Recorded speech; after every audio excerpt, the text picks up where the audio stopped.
Guys, 10 years na expiration ng license ko. Alam nyo ba kung bakit? Kasi wala akong violation.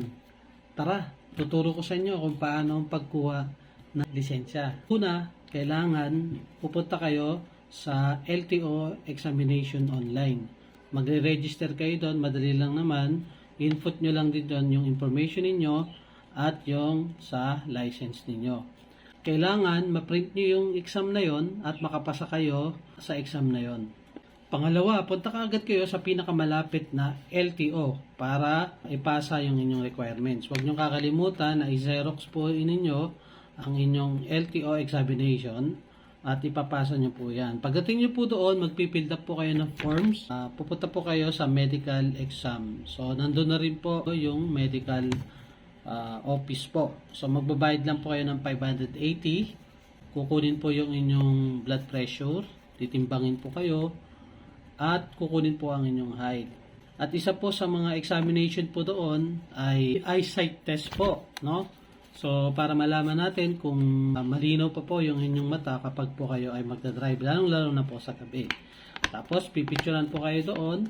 At ipapakita po sa inyo yung pinilapan ninyong form kung accurate po yon o tama para pag in-encode po nila ay walang pagkakamali.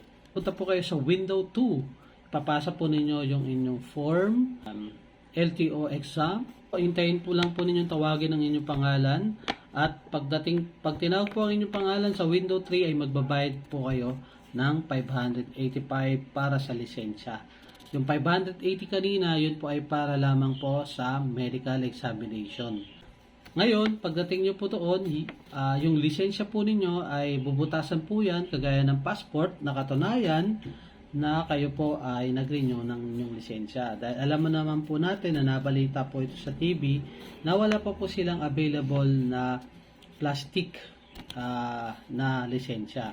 Ang kagandahan po dyan, guys, no, yung aking lisensya ay na-qualify po sa 10 years validity. Ibig sabihin, after 10 years pa po ako, mag-renew ng lisensya.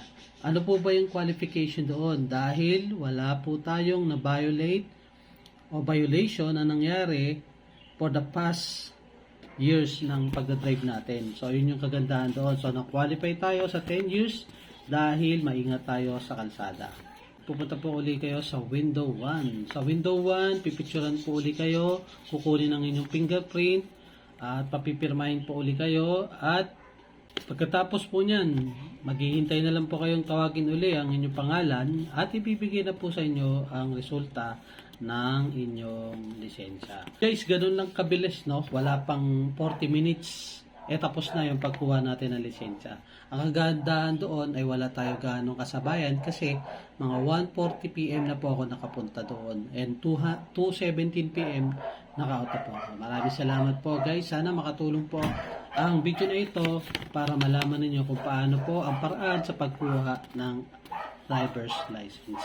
Ilalagay ko po dyan sa baba ko ano po yung link ng examination para hindi po kayo mahirapang maghanap. Maraming salamat po, guys. Bye-bye. Don't forget to like and follow and share. Tama ba? Ay, sa ngalan ng Reels.